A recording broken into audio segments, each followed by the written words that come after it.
नमस्कार, आप देख रहे हैं इंडिया टीवी। आपके साथ मैं हूं ज्योत्सना पाटनी।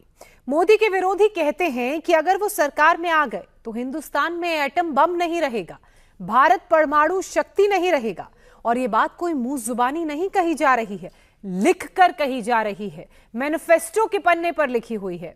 इंडिया अलायंस की ओर से बाकायदा घोषणा की गई। बस 4 जून की कल्पना कीजिए। 4 जून का नतीजा सामान्य नतीजा नहीं होने वाला है। यह हिंदुस्तान के लिए फैसले का दिन होगा। तो आप जो फैसला करेंगे उससे पहले यह रिपोर्ट देख लीजिए, बहुत कुछ समझ जाएंगे। 16 शब्द एक बार फिर सुनिए, नोट कर लीजिए। 16 शब्द। ये 16 शब्द 24 के सबसे बड़े गेम चेंजर साबित होंगे। ये 16 शब्द मोदी के नहीं, इंडी गुट के हैं। यही 16 शब्द मोदी को 400 के पार लेकर जाएंगे। आप पूछेंगे कैसे? आखिर क्या है इन 16 शब्दों में? इन 16 शब्दों में इंडी अलायंस का दी एंड लिखा है। मोदी ने खुद कहा है, राहुल एंड कंपनी ने बहुत खतरनाक ऐलान किया है। बहुत खतरनाक ऐलान किया है। नष्ट कर देंगे, दरिया में डुबो देंगे। ये आपके इंडिया अलायंस के साथी किसके इशारे पर काम कर रहे हैं? राहुल और राहुल के साथी मोदी को हटाकर किसको नष्ट करना चाहते हैं? किसको दरिया में डुबोना चाहते हैं? मोदी को रास्ते से हटाने के लिए इंडी गुट वाले किसके इशारे पर काम कर रहे हैं? कौन सा खतरनाक प्लान बनाए बैठे हैं?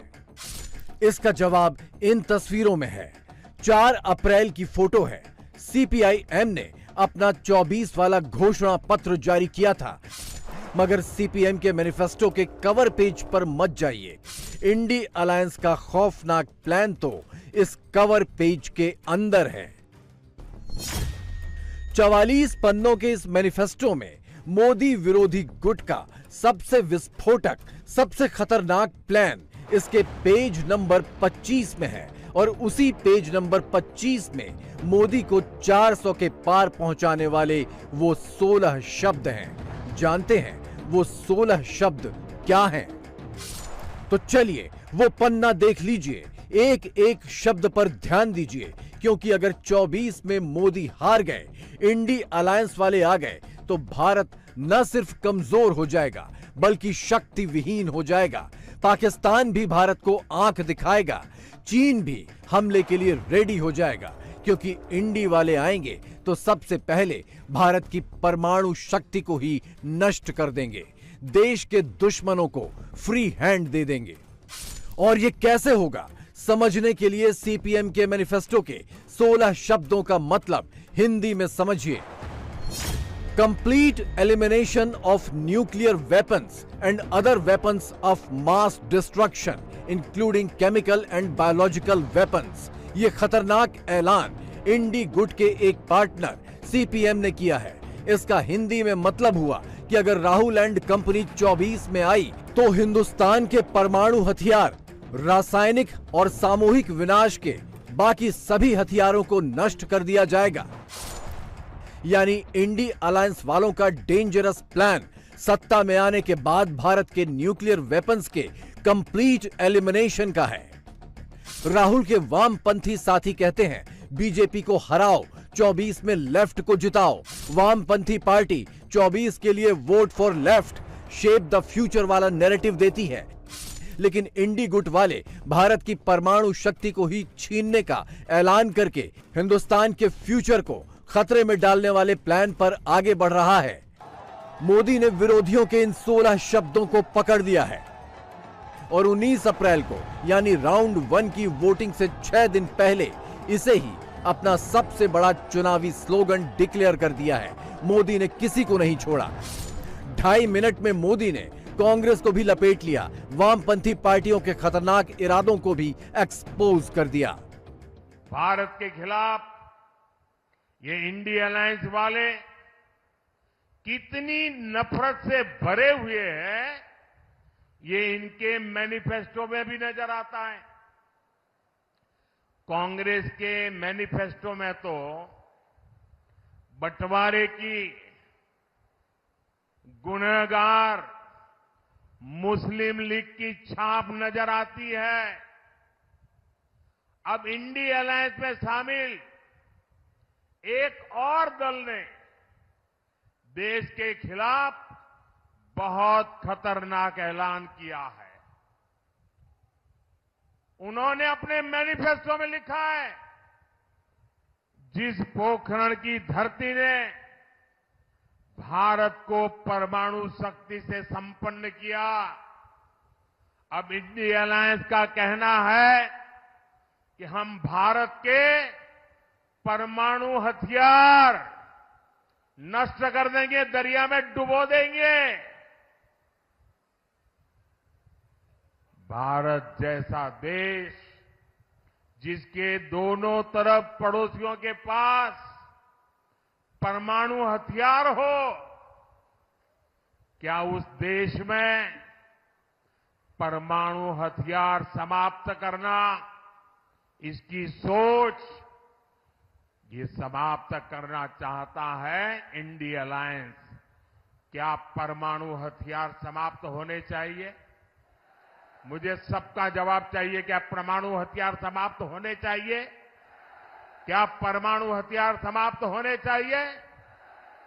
मैं जरा कांग्रेस को पूछना चाहता हूं, आपके ये साथी, ये आपके इंडी अलायंस के साथी किसके इशारे पर काम कर रहे हैं? ये कैसा गठबंधन है जो भारत को शक्तिहीन करना चाहता है? आखिर किसके दबाव में आपका ये गठबंधन हमारे परमाणु ताकत को समाप्त करना चाहता है? एक तरफ मोदी भारत को शक्तिशाली राष्ट्र बनाने में जुटा है, वहीं इंडी गठबंधन वाले भारत को कमजोर देश बनाने का ऐलान कर रहे हैं। माता तनोट राय की धरती के लोग क्या इसे स्वीकार करेंगे? कमजोर देश आपको मंजूर है? शक्तिहीन देश आपको मंजूर है? क्या ऐसा सोचने वालों को सजा देंगे? इस चुनाव में सजा देंगे? कमल पर वोट दबा करके उनको सजा देंगे? और इसलिए पूरे देश के लोगों को इंडी गठबंधन से सतर्क रहने की जरूरत है।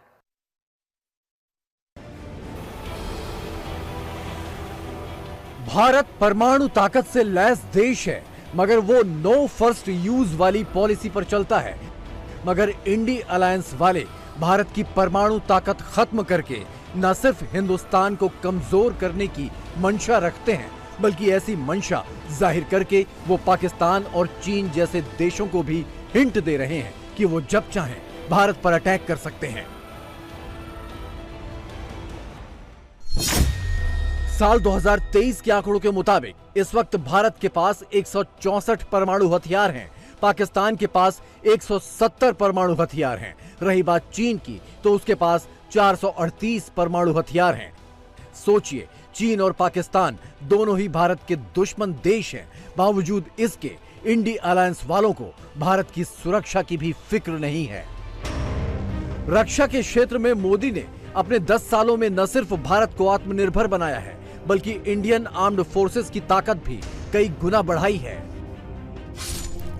मगर इंडी गुट में शामिल सीपीएम के मैनिफेस्टो से तो ये क्लियर है कि अगर वो 24 में जीतकर सत्ता में आ गए तो न सिर्फ भारत की ताकत घटाएंगे, बल्कि देश को पूरी तरह शक्ति विहीन कर देंगे, जो देश हित में घातक साबित होगा। इंडी अलायंस वालों का इरादा सिर्फ भारत के परमाणु हथियारों को नष्ट करने का नहीं है। उनकी मंशा तो कश्मीर घाटी को एक बार फिर से आतंकवाद की आग में झोंकने की भी है। हम ऐसा क्यों कह रहे हैं, ये समझने के लिए आपको सीपीएम के मैनिफेस्टो के पेज नंबर 25 में कश्मीर वाले सेक्शन को गौर से पढ़ना होगा, जिसमें साफ साफ लिखा है, The CPIM is committed to restoration of Article 35A and 370. Hindi में इसका मतलब हुआ जम्मू कश्मीर से आर्टिकल 35A और धारा 370 को रिस्टोर करने के लिए CPIM पूरी तरह प्रतिबद्ध है। रिस्टोर वाला यही टोन आपके कांग्रेस के 24 वाले मैनिफेस्टो में भी दिख जाएगा। कांग्रेस के न्याय पत्र के पेज नंबर 36 में भी इनडायरेक्टली यही इशारा दिया गया है कि अगर 24 में उनकी सरकार आ गई तो वो घाटी में फिर से धारा 370 को रिस्टोर कर देंगे। यानी मोदी कश्मीर घाटी से जिस धारा 370 की दीवार को हमेशा हमेशा के लिए गिरा चुके हैं, इंडी गुट वाले उस दीवार को फिर से खड़ा करना चाहते हैं। लेकिन अब तो मोदी ने भी ओपन चैलेंज दे दिया है। जम्मू कश्मीर के उधमपुर में खड़े होकर कांग्रेस और दूसरे विरोधियों को चेताया है कि अगर दम है तो धारा 370 वापस लाकर दिखाओ, फिर देखो पब्लिक क्या हश्र करती है।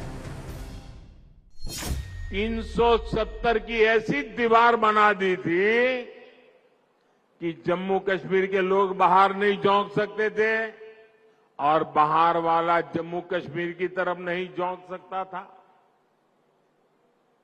और ऐसा भ्रम बना के रखा था कि बस उनकी जिंदगी ये 370 है तभी बचेगी। ऐसा झूठ चलाया, आपके आशीर्वाद से मोदी ने 370 की दीवार गिरा दी। दीवार गिरा दी इतना नहीं, उस मलबे को भी जमीन में गाड़ दिया है मैंने। मैं चुनौती देता हूं, हिंदुस्तान की कोई पॉलिटिकल पार्टी हिम्मत करके आ जाए, विशेष करके मैं कांग्रेस को चुनौती देता हूं, वो घोषणा करे वो 370 को वापस लाएंगे, ये देश उनका मुंह तक देखने को तैयार नहीं होगा। अब तक जो हुआ है वो तो ट्रेलर है, ट्रेलर। मुझे तो नए जम्मू कश्मीर की नई और शानदार तस्वीर बनाने के लिए जुट जाना है। मोदी विपक्ष की एक एक गलती का पूरा हिसाब किताब लेकर पब्लिक के बीच पहुंच रहे हैं, लेकिन विरोधी खेमा भी कम शातिर नहीं है। वो भी तरह तरह के हथकंडे अपनाकर मोदी पर हमलावर है। यूपी से आवाज आ रही है 400 पार, पब्लिक खुद इस हैशटैग को ट्रेंड करा रही है। तो इसके जवाब में कांग्रेस मोदी एंड कंपनी हार रही है, ये नैरेटिव बना रही है। अलग अलग हैंडल से राजपूतों के पीछे छिपकर विरोधी पार्टियां बॉयकॉट बीजेपी वाला माहौल बना रही हैं। सोशल मीडिया पर अचानक से राजपूत मोदी को वोट नहीं देगा, राजपूत बीजेपी को वोट नहीं देगा, राजपूत इंडी अलायंस के साथ जाएगा, इस तरह की पोस्ट की भरमार दिखने लगी है और इस ट्रेंड को मोदी विरोधी गुट का फुल सपोर्ट है। तभी तो उत्तर प्रदेश में कांग्रेस के नेता, कांग्रेस के प्रवक्ता भी यही राजपूत वाली स्क्रिप्ट लिखने लगे हैं और इसकी एक वजह है, इंडी अलायंस मोदी को ऐसे नहीं हरा सकती, तो वो अलग अलग जातियों के वोटर्स को, अलग अलग समुदाय के वोटर्स को मोदी के खिलाफ भड़काने वाले काम पर लग गई है। विपक्ष सीधे सीधे यूपी, राजस्थान, मध्य प्रदेश, बिहार और गुजरात की उन 200 सीटों पर मोदी को नुकसान पहुंचाना चाहता है, जहां बीजेपी 90% से ज्यादा के स्ट्राइक रेट के करीब है। इन सभी 200 सीटों पर राजपूत समुदाय की अच्छी खासी आबादी है।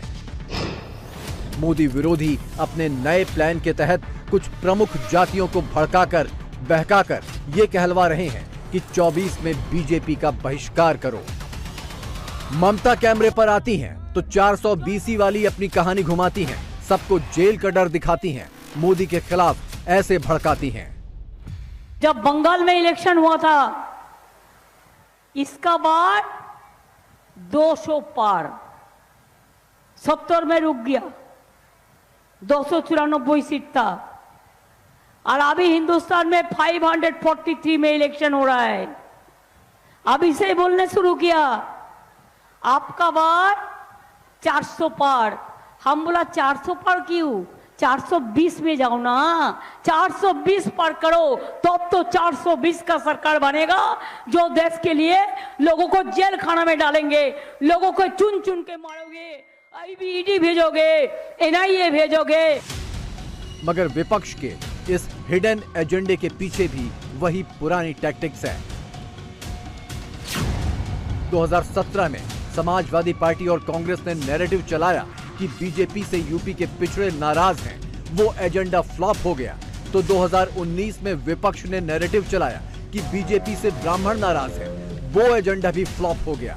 और अब 2024 के लिए विपक्ष ये नैरेटिव चला रहा है कि मोदी से राजपूत समाज नाराज है। इस एजेंडे का भी पंक्चर होना तय है, क्योंकि राजपूतों का शंखनाद विथ मोदी ही है और यही इस वक्त ट्रेंडिंग भी है। योगी और अमित शाह दोनों ने क्लियर मैसेज दिया है, इंडी गुट वाले जातियों को बांटेंगे, तुम बंटना मत, हिंदू बनकर वोट करना, विरोधी हिंदुओं को तोड़ने की कोशिश करेंगे, टूटना मत, सब एकजुट होकर मोदी को चुनना। कांग्रेस, सपा, बसपा ये सब एक ही थैले के चट्टे बट्टे हैं, कोई अलग नहीं है। ये वोटों के सौदागर हैं, चुनाव के समय दिखेंगे, बाकी संकट के समय सब गायब हो जाएंगे।